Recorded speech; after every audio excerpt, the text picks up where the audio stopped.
défaite face à la modeste équipe israélienne de Tel Aviv. Et la colère de quelques supporters va se transformer très vite en cris de haine, en bagarres sporadiques autour du Parc des Princes, près de la porte de Saint-Cloud. Des agressions verbales, des affrontements, et puis un coup de feu. Un jeune homme s'écroule, il a 25 ans et il ne se relèvera pas. Il s'appelle Julien Kemener.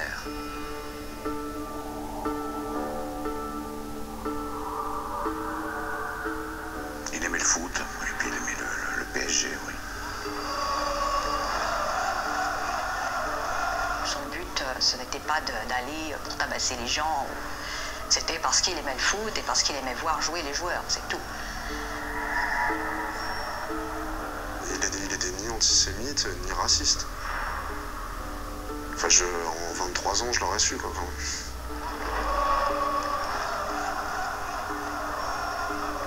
D'habitude, quand il allait au match, il rentrait 2 heures après, quoi. C'était vraiment très rapide.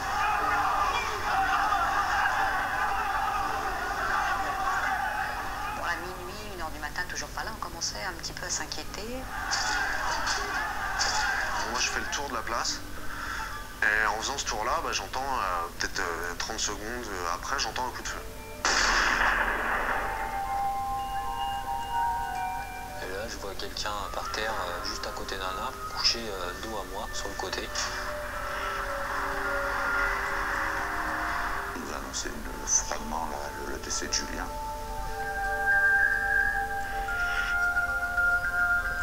On a été pris dans une bagarre et il a reçu une balle. Voilà, c'est tout ce qu'on nous a dit. Est-ce que ça sert à quelque chose d'en vouloir à quelqu'un? Déjà, on veut savoir la vérité, c'est tout pour l'instant.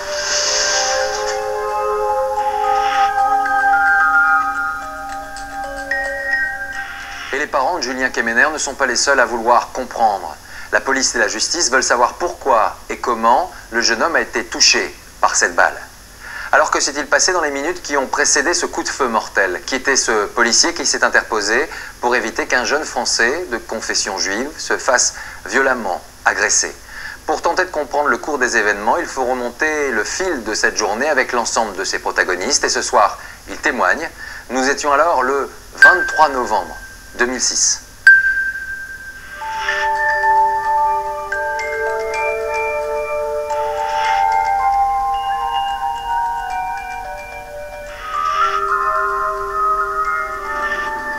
Julien Kemener travaille en banlieue parisienne, dans cette petite ville de l'Essonne. Il est employé comme dépanneur en électroménager. Un employé modèle qui depuis 4 ans a instauré un rituel. Les jours de match au Parc des Princes, il finit sa journée de travail à 16 h. On voit que le jour de son match, il a fait la journée continue pour pouvoir partir tôt, ce qui est normal. Il m'a dit, Madame Jourde, est-ce que je peux partir? J'ai mon match. Et puis bon, on s'est quitté comme ça. Il m'a serré la main et est parti, comme d'habitude. La passion de Julien pour le PSG n'a jamais été pour son employeur une cause de problème. Pour elle, il n'a rien d'un hooligan. S'il s'était battu en allant à ses matchs, il en aurait eu des séquelles. Le lendemain, on l'aurait vu amoché ou quoi que ce soit. Alors ça s'est jamais produit, en fait. Ce jour-là, Julien Kemener arrive à 18 h aux abords du Parc des Princes.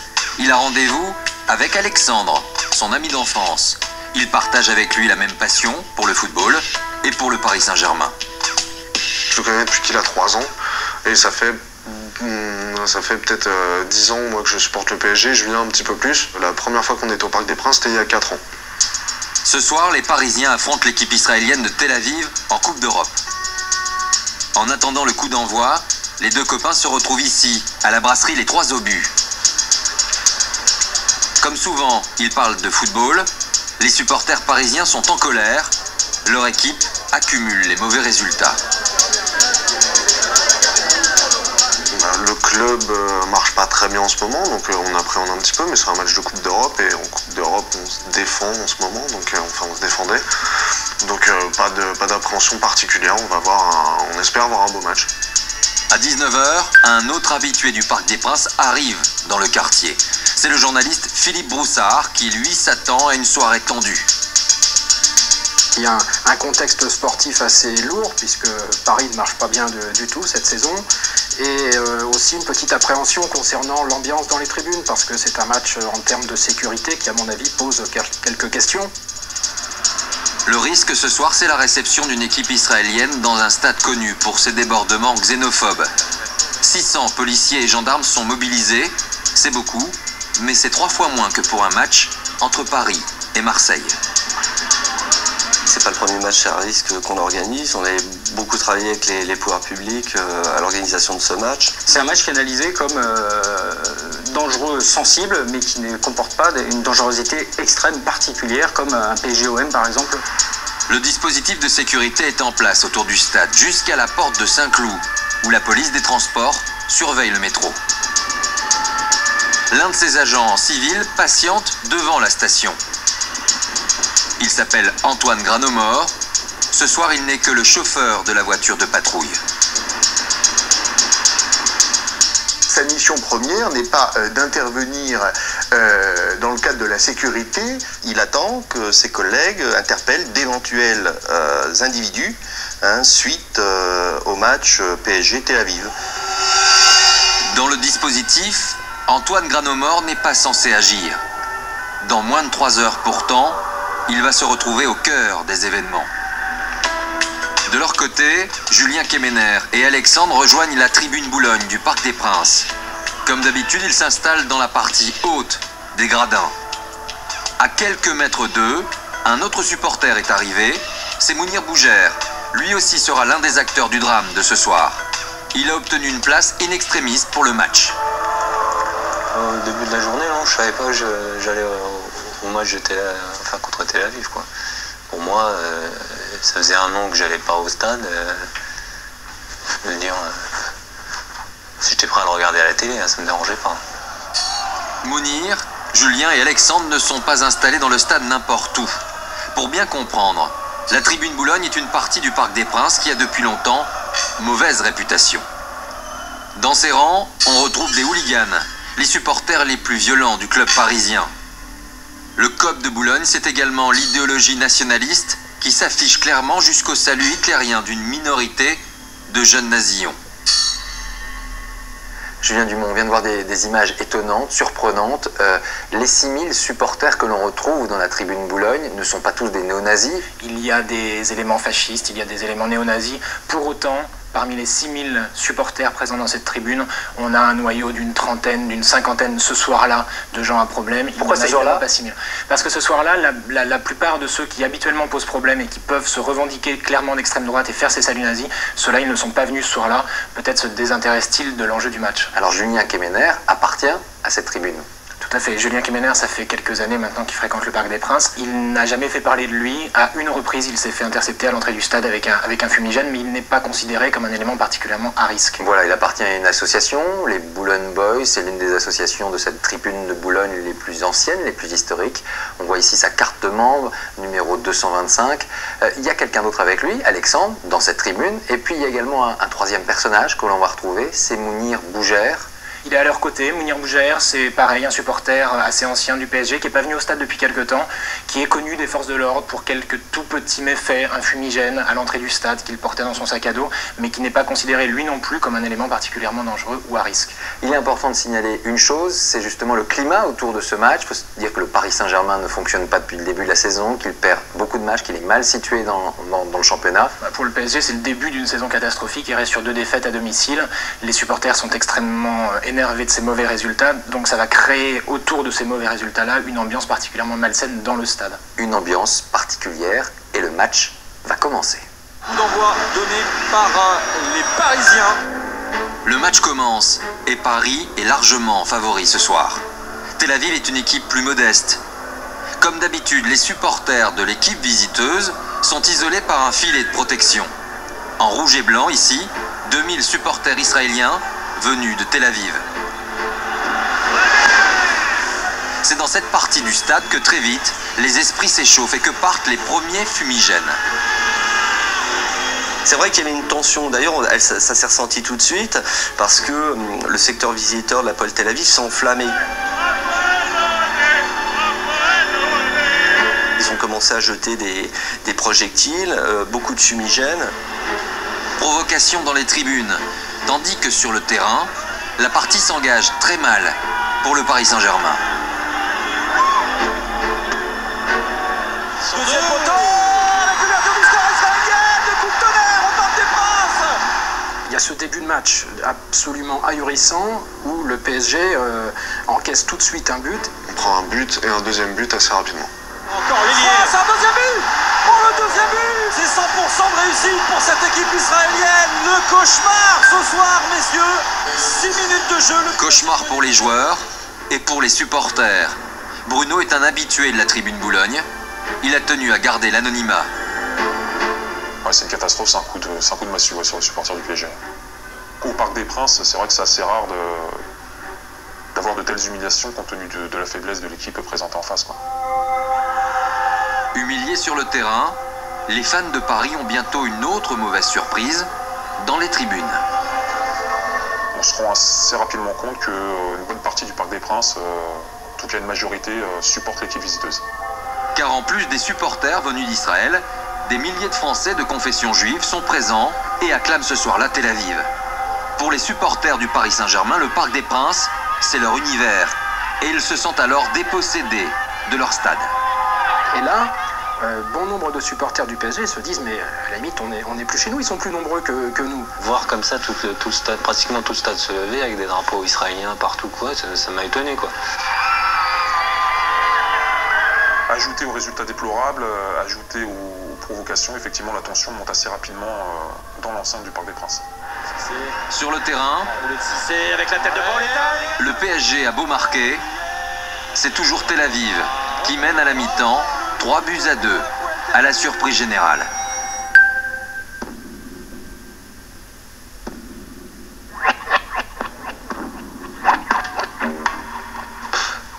C'était la cata, quoi. J'ai appelé un ami pour lui dire tiens voilà où on en est, tel est le score et je ne sais pas comment ça va finir cette histoire parce que c'est une soirée folle. Je lui ai dit c'est une soirée assez folle.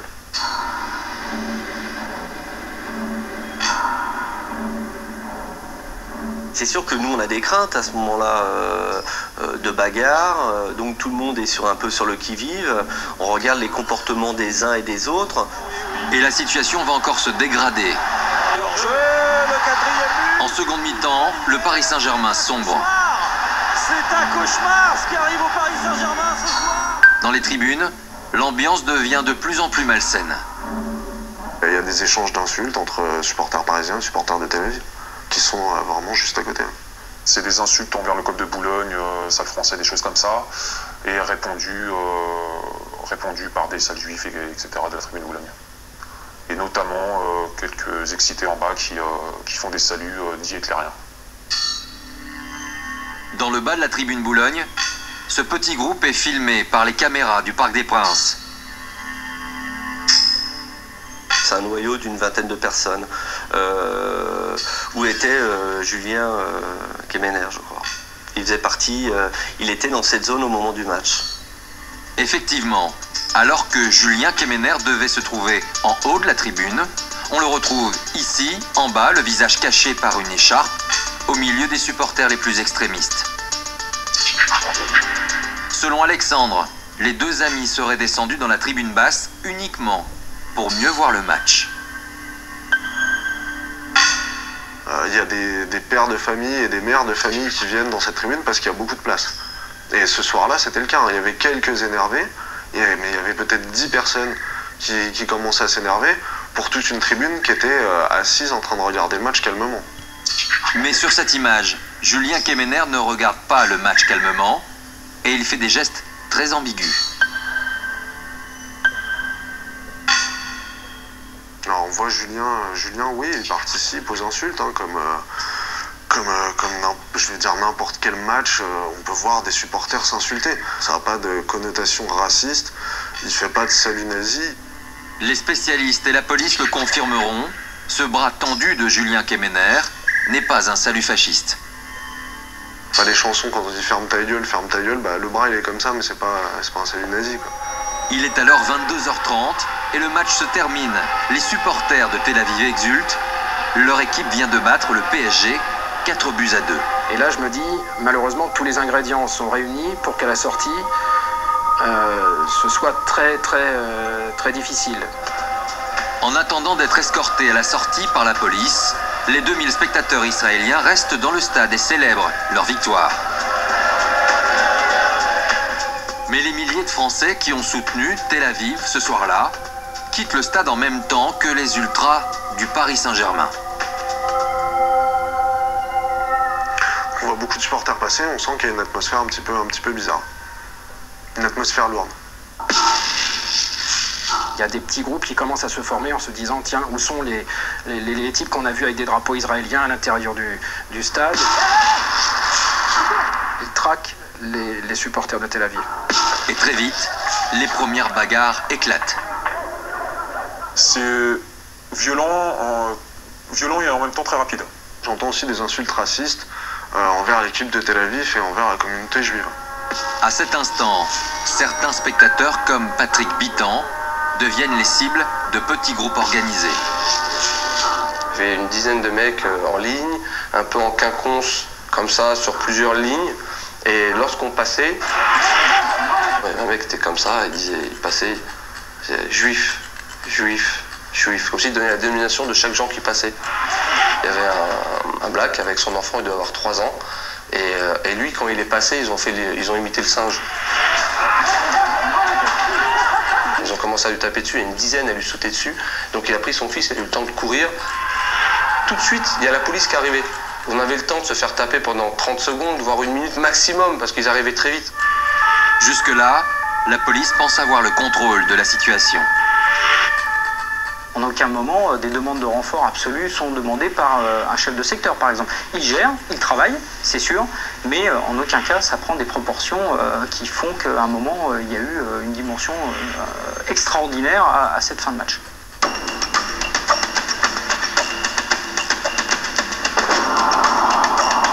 La police repousse alors l'ensemble des supporters vers la porte de Saint-Cloud. Située à 400 mètres du stade, c'est ici le point de départ des transports en commun, là où la foule est censée se disperser à chaque fin de match. Mais tout au long du trajet, les échauffourées continuent. On voit des supporters se battre, on voit des CRS chargés dans le tas. On ne sait pas où se mettre. Alexandre et Julien Kemener doivent récupérer leur voiture qui est garée de l'autre côté de la porte de Saint-Cloud.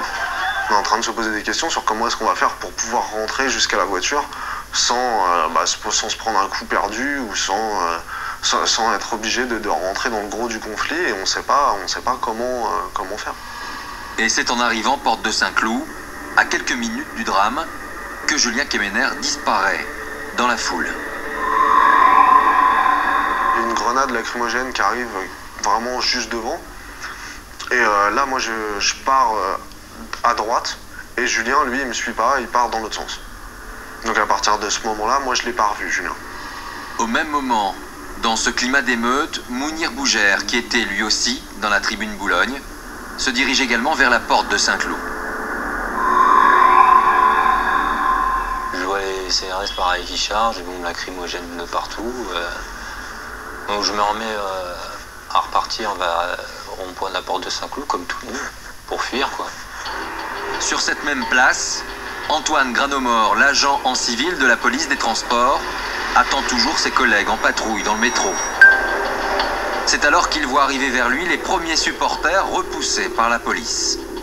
Il sent à ce moment-là qu'il y a quelque chose qui n'est pas normal, et il n'a pas envie de rester dans la voiture pour ne pas se retrouver piégé. Donc il préfère marcher, se fondre dans la foule. À ce moment précis, il aperçoit depuis ses arrêts de bus un jeune supporter poursuivi par plusieurs individus. Et il imagine que dans les secondes qui vont suivre, ce jeune homme va se faire absolument lyncher et laminer. Ce jeune homme qui ce soir-là est poursuivi aux abords de la porte de Saint-Cloud, c'est vous. Ce soir, vous préférez apparaître dans l'anonymat. Pourquoi? Parce que vous souhaitez pouvoir retourner tranquillement au stade? Tout simplement, retourner au stade sans pouvoir risquer ma vie à nouveau. Être tranquille. Voilà. En sortant du stade, vous vous dirigez vers la porte de Saint-Cloud, et puis tout d'un coup vous sentez une présence derrière vous, on vous appelle, on vous insulte. En fait, on était un groupe de 3-4 personnes et on entend derrière nous sale juif ou quelque chose comme ça, et des propos antisémites. Et on s'est retourné, et c'est là, à mon avis, qu'ils ont dû sentir qu'on s'est nous-mêmes sentis concernés par cette provocation. Ils commencent à vous courir après, vous êtes avec 2-3 copains, voilà. Vous commencez à courir. À ce moment-là, vous perdez d'ailleurs vos copains, parce que les uns et les autres, vous partez dans différentes directions. Pris de panique, chacun, on se criait cours, vite, et moi je regarde tout droit devant moi, je cherche tout simplement un endroit où il y a du monde, je ne cherche pas à m'isoler. Et vous vous retrouvez sur la place de la porte de Saint-Cloud, et là il y a un homme qui s'interpose. Cet homme se met devant vous parce qu'il a vu que vous étiez poursuivi. Il s'interpose et passe son bras devant moi et me dit reste derrière moi, recule, et il sort une bombe lacrymogène pour dissuader les agresseurs de nous approcher. Cet homme, c'est Antoine Granomort, il est policier. Est-ce qu'il fait état de son statut? Est-ce qu'il dit « je suis de la police » ? Du début à la fin, il crie qu'il est de la police, police. Moi, je ne me pose même pas la question police ou pas. De toute façon, c'est mon sauveur, c'est celui qui me permet d'être encore, ça se trouve, aujourd'hui en vie. Donc à ce moment-là, je n'ai pas eu le temps de tout réaliser, mais ce dont j'étais le plus sûr, c'est qu'il était là au bon moment, là où il fallait, quoi. En tout cas, on va vous retrouver dans quelques instants. Cela ne semble pas dissuader les agresseurs. Les assaillants avancent toujours et ne semblent pas réaliser qu'ils font face à un policier. Antoine Granomort fait état de sa qualité de policier, mais il est en civil. Et il est en civil parce qu'il n'est pas, lui, personnellement affecté à la sécurité ce soir-là. Il est affecté à la police des transports et il est donc d'une part en civil et d'autre part, il n'a même pas de brassard de policier. À quelques dizaines de mètres, Patrick Bitan et Philippe Broussard assistent à la scène et ils voient des supporters de plus en plus nombreux se rapprocher du policier et de son protégé. Il y avait des mecs avec des cagoules, ou alors ils mettaient leurs écharpes, ou alors carrément ils n'avaient rien du tout. Il y avait un groupe qui menait la charge en quelque sorte, et derrière beaucoup de suiveurs. M. Granomort étant un homme de couleur, les insultes à caractère antisémite et raciste vont, je l'ai dire, s'accumuler. Qu'à côté de sale juif, on va voir sale nègre. Il n'a qu'une seule solution s'il ne veut pas se faire laminer avec celui qu'il protège, c'est de reculer à grands pas, suivi de très près par tous les supporters. Du milieu de la place, Antoine Granomort et son protégé reculent vers ce fast-food. On atteint le bout de la place Saint-Cloud, il y a la marche du trottoir, et M. Granomort va à cet instant tomber au sol et perdre ses lunettes. C'est la nuit. Il est entre 22h30 et 23h. Il ne voit quasiment plus rien.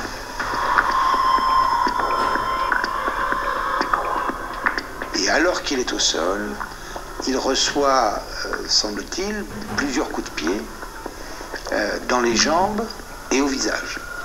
C'est à ce moment-là que Mounir Bougère se retrouve face au policier. Il y a eu un attroupement juste devant les deux personnes, quoi. Et moi, j'ai fait comme ça, je voulais regarder ce qui se passait, donc je me suis avancé. Et ça s'est écarté, et à ce moment-là, je me suis retrouvé juste devant le gars, et à peu près à 1 mètre de lui, à 1m50, 2 mètres, quoi. Et en fait, il a sorti son arme, il a tiré, quoi. J'entends un coup de feu. J'insiste bien, un seul coup de feu. Tout a basculé d'une seconde à l'autre.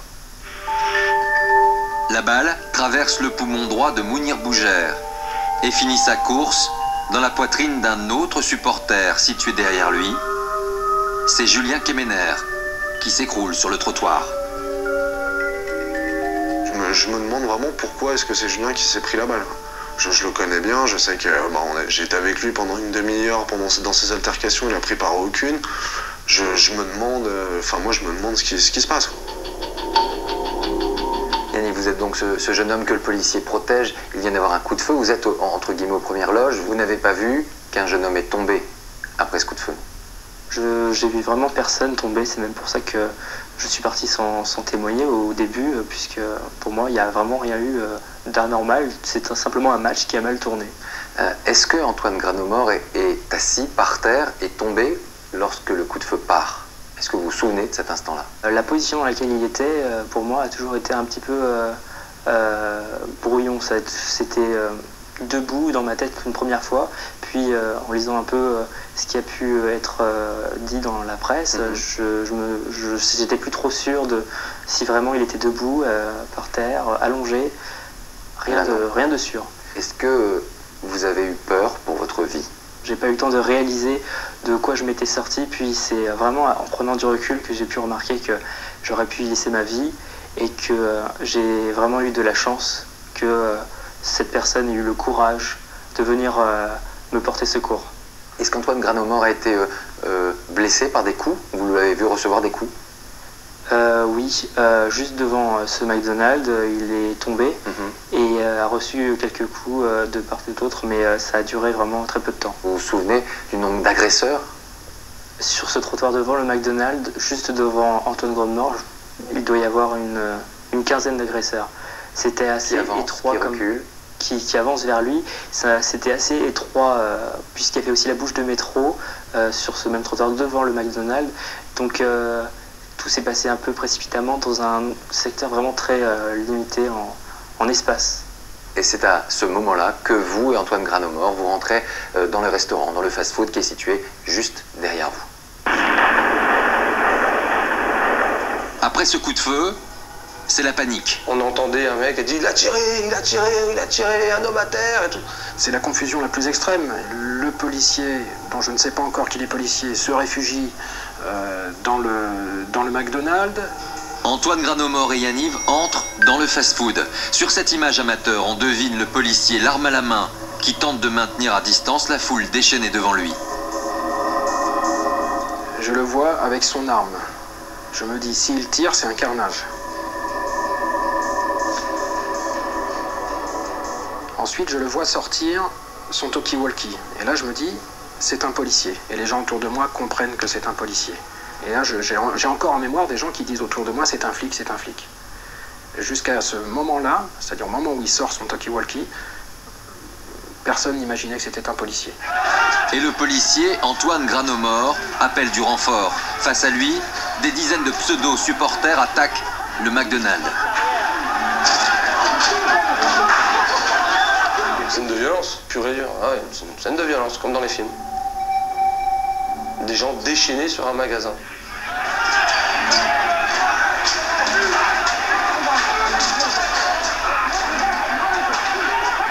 À l'intérieur du restaurant, les clients terrorisés se réfugient au premier étage. À l'extérieur, le climat de haine est à son comble. À ce moment-là, c'est une foule qui scande bleu, blanc, rouge, la France aux Français.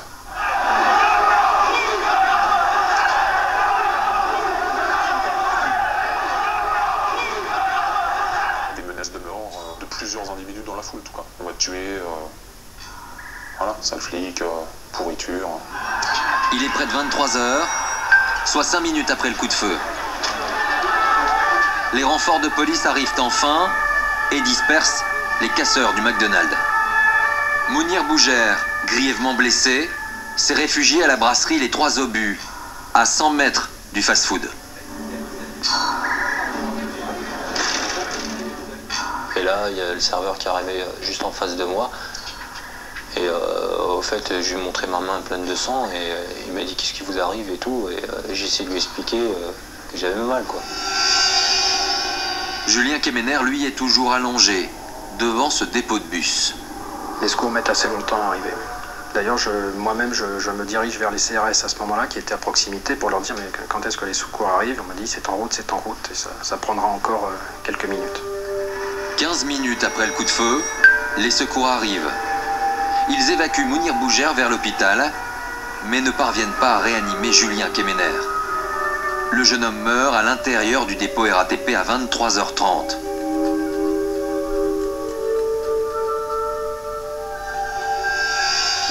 Immédiatement, l'enquête commence.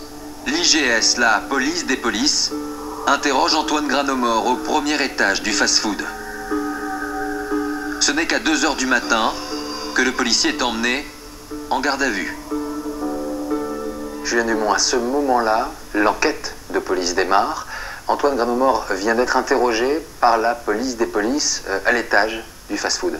L'inspection générale des services, la police des polices parisienne, il y fait ses premières déclarations, il raconte ce qu'il vient de vivre jusqu'au moment où il a tiré, où il a été secouru dans le McDonald's. Dans quel état d'esprit il est à ce moment-là? Il est complètement abattu. Le ciel s'est écroulé sur sa tête, il se retrouve en garde à vue, il comprend pas pourquoi, il pense avoir fait son travail en défendant le jeune Yaniv, et il se retrouve interrogé, il est complètement abattu. Le jeune Yaniv, c'est assez étonnant, il a quitté le fast-food sans véritablement savoir qu'il y a eu une personne qui a été touchée par cette balle, voire 2 personnes. Il va la prendre dans sa voiture alors qu'il rentre chez lui. Pour revenir sur Antoine Granomort, ce qui est important de préciser, c'est son rôle. Ce soir-là, il est un policier affilié au transport. Ça veut dire quoi? Ça veut dire qu'il a un rôle actif ou passif? Ce soir-là, Antoine Granomort, en fait, il a passé une soirée très tranquille puisqu'il est chargé au service régional de police des transports de surveiller les véhicules et d'attendre que ses collègues procèdent éventuellement à des interpellations. Donc il est seul dans sa voiture pendant tout le match. On l'a appris ensuite, un gilet pare-balles. Sur ces images, on le voit. Il a un gilet pare-balles. Il n'avait pas de brassard. Non, parce que le poste qu'il occupait à ce moment-là ne nécessitait pas d'avoir de brassard. Il a son gilet pare-balles parce que lui dit qu'il le met tout le temps quoi qu'il se passe. Il a également son arme de service et une radio qui ne fonctionnera pas. Une arme de service, quel type d'arme? C'est un Sig Sauer Parabellum, c'est l'arme de service de tous les policiers en France. Il a le droit de s'en servir dans certaines conditions? Dans les conditions de la légitime défense. Est-ce que l'on sait pourquoi il était, lui, ce soir-là, à ce moment-là, et c'est assez stupéfiant, quasiment seul au milieu de la place de Saint-Cloud? C'est totalement étonnant. Quand on y repense a posteriori, on peut parler d'un malheureux concours de circonstances parce que ce soir-là, il y a 600 policiers qui assurent la sécurité. Lors des événements proprement parlés, Antoine Granomort va dire qu'il voit 2 de ses collègues chargés de la circulation qui ne réagissent pas. Il se passe peut-être 5-10 minutes dans une espèce de trou noir dans lequel il se situe et où il n'y a personne autour de lui pour l'aider. La question essentielle, c'est de savoir donc effectivement s'il y a eu légitime défense ou pas. C'est cela que l'enquête va devoir déterminer. En quelques heures, l'IGS a entendu une vingtaine de témoins et rend ses premières conclusions. Dès le lendemain, lors d'une conférence de presse, le procureur de la République de Paris parle immédiatement de légitime défense. Certains des témoins disent qu'il semblait que la foule s'apprêtait à lyncher les 2 personnes qui étaient poursuivies. On avait en face une centaine d'assaillants. Ça veut dire que, en clair, c'était eux ou lui. Antoine Granomort n'est pas mis en examen. Et dans la presse, il apparaît en héros. En 24 heures, l'affaire semble bouclée. Il y a pourtant 2 versions qui s'affrontent, celle de la légitime défense et celle d'une bavure. On sait, par exemple, que l'auteur du coup de feu qui se prétendait agresser, molester, violenter, blesser, n'a pas la moindre trace. Dans le dossier médical d'Antoine Granomort, on ne constate aucune trace de coup violent. On y lit que l'état du policier ne nécessite aucune interruption de travail.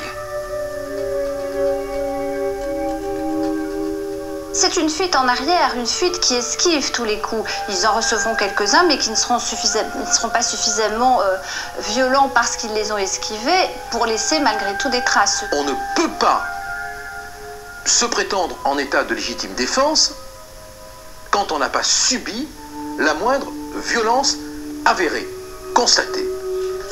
Au cours de l'enquête, Antoine Granomort a désigné Mounir Bougère comme son principal agresseur. Il est dans cette foule et il se trouve même au premier rang de cette foule. Et il est parfaitement identifié comme étant celui qui se jette sur Antoine Granomort au moment où il se trouve en telle difficulté qu'il est obligé de tirer.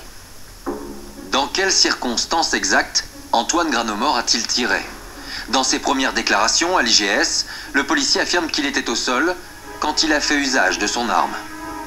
Antoine Granomort a cette image gravée dans la tête de la godasse qui lui arrive sur la figure pour lui écraser la tête. Et c'est à ce moment-là que le coup de feu va partir. Quand on dit il était par terre en train de se faire prendre, en train de prendre des coups, et il a sorti son arme pour tirer à terre, c'est faux quoi. Bruno, supporter du Paris Saint-Germain et témoin de la scène, contredit également la version du policier. Il est debout, stabilisé. Il braque et main tendue et il tire. Si le policier était au sol quand il a tiré, la balle aurait dû prendre une trajectoire de bas en haut. Or, ce que l'on constate sur cette radio du poumon de Mounir Bougère, c'est une trajectoire de haut en bas. Comme si Antoine Granomort avait tiré debout, le bras légèrement levé. Essayez d'imaginer simplement quelqu'un qui se jette sur vous, vous êtes à terre, vous avez quelqu'un qui se jette sur vous et vous tirez. Vous allez voir si le sens de la balle n'est pas un peu inversé et si vous n'avez pas ce que l'on retrouve comme trajectoire de balle. Tirer à 1 mètre de distance, en logeant la balle en pleine poitrine, alors que normalement, ils doivent tirer dans des zones qui ne sont pas vitales, qui doivent faire des sommations. Aujourd'hui, Antoine Granomort est simple témoin assisté dans l'affaire du 23 novembre et il a repris son travail. À ce jour, on ne sait toujours pas précisément ce qu'il s'est passé ce soir-là. Ce que je sais, c'est que ce policier a été victime d'une agression très grave, il a été poursuivi, il a cherché à défendre un jeune supporter de Tel Aviv et que par la suite, la situation a échappé à tout le monde, que ce soit à lui ou aux supporters du PSG qui le suivaient, qui ne le suivaient pas, à la foule qui était présente.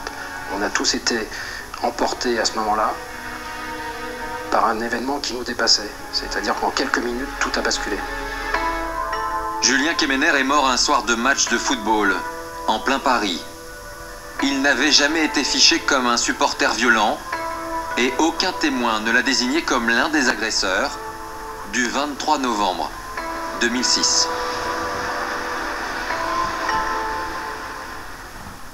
Tout autre chose maintenant. Et Sébastien Bramion.